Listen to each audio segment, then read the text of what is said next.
Maybe Good. get some action. Robert Bartlett, thank you in Washington. Calling an emergency meeting to talk about Iran's breach of the accord from 4 years ago. Robert Bartlett is a retired staff sergeant, recipient of numerous military awards, including the Purple Heart. Robert, how are you? Good morning to you. You were nearly killed by a bomb, an Iranian bomb in Iraq in 2005. How are you doing today, 14 years later?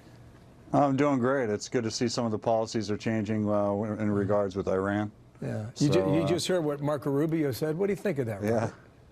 Well, he's a hero of mine. He says he's protecting those who serve this country and who are affected by the Iranians over the years, since the 70s, you know? Yeah. Even to call Ross Perot, I mean, he just passed away. He had to get his own people out of there in the late 70s. You know, they're still the same regime, still in power. Yeah. It appears that the U.S., this administration, is gaining allies. They will soon patrol the waters, Strait of Hormuz. 20% of the world's oil runs through there. And apparently our European allies are coming around to see that Iran is defiant when it comes to the nuclear program. Do you agree with that, Robert? Absolutely. It seems like they've started to live in reality of what the truth is about Iran and what they think about us and the Europeans and Israel and everybody else besides them. You know, they don't like us. They want to harm us. I'm a perfect example of that. You know, we never attacked Iran, and they attacked us. So we got to live in that truth. Yeah, I'm just reading the joint statement from Berlin and from Paris and from London about the deep concern that Iran's pursuing activities inconsistent with its commitment. So that goes back to the commitment they made in 2015.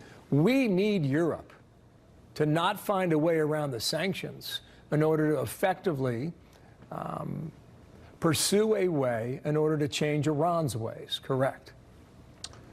I think so. I think we need to work together, a coalition of sorts, to put the pressure on needed.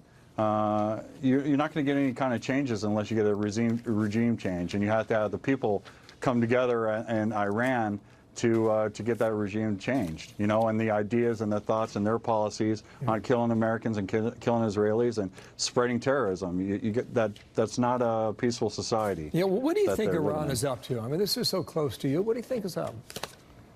What their end game is, or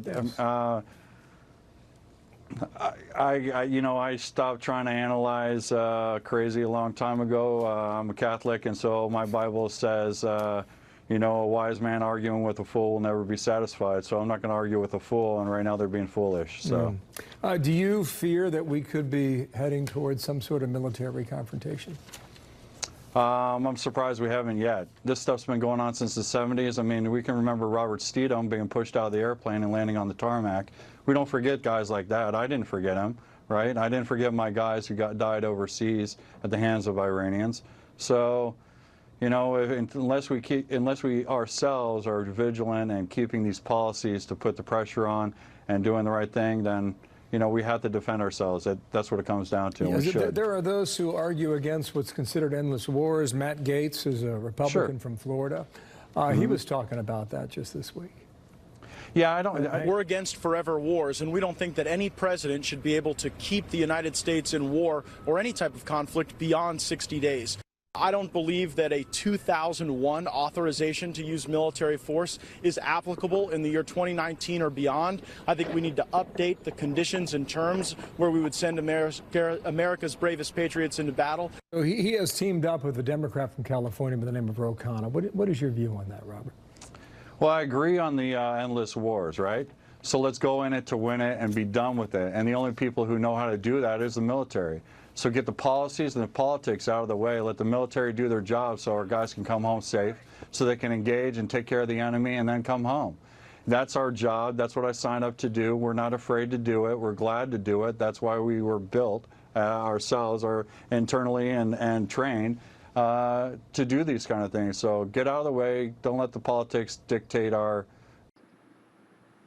Okay, you know, first of all, it's always bad to bring in ex-enlisted personnel to talk politics and history, simply because those are two subjects that most enlisted or ex-enlisted military personnel know nothing about. For instance, we kick it off with his reference to the 70s. Our relationship with Iran goes back 66 years. End of subject. Let's move on to his claim that Iran, somewhere in history, attacked the United States, when in fact it's the exact reversal. I don't know where he got that from, but once again, history. It was the United States that backed a successful coup to install the Shah. Okay, back what, 40s, 50s, somewhere around there. We did that with in unison with MI6, the British spy agency. So he's wrong there. Then he wants to talk about regime change. Well, let's talk about that. How did that work? In the 1980s, 1979, the Iranian Navy captured U.S. military personnel. And that was a big standoff. And when it all was done, Iran came out on top. So how did the regime change work out? We're still working on that. You know, that's insanity. When you keep trying to do the same thing over and over again with the same result, when you're looking for a different result, that's called insanity. So, back to the 70s, he goes, I don't know what his thing is. I understand it. He only understands Iran in relation to the 70s. He doesn't understand anything before that. He certainly doesn't understand Iranian hostage situation. Okay, but you know, he talked about his guys being killed by Iranians. Well, I think he's got it a little confused. He's got it mixed up. I mean, history is a hard subject. Iran, I think, and what he's got it confused with is ISIS. I know exactly. He either did that on purpose or he doesn't know. Not my concern. However, Iran is a staunch enemy of ISIS, and that's that. There's no other way you can put it. Now, if we want to talk about it for a minute, we have to understand the relationship with the U.S. and Iran. It goes back to 1904. It fast forwards to the 40s and the 50s, and it all evolves around oil, as things usually do. The Iranians have never given up their oil because at a certain point, Iran hooked up with Russia, and Iran supplies Russia with oil. Russia doesn't have oil. It also supplies China with oil. China doesn't have oil. So let's talk about this.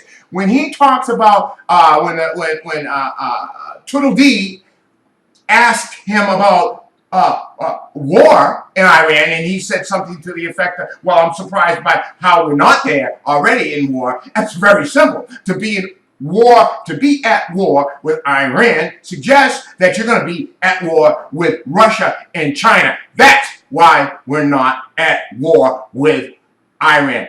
People, take a little stock in history, do a little reading, and whatever you do, don't listen to ex-military personnel unless they've studied a little history, got a degree, have read a book on anything historical, and you query them on that. What have you read? You're not an expert on history just because you were in a theater of war. No, you were not. That means you were in a theater of war, and that's all that means. Our military actions, it's got to be. It's all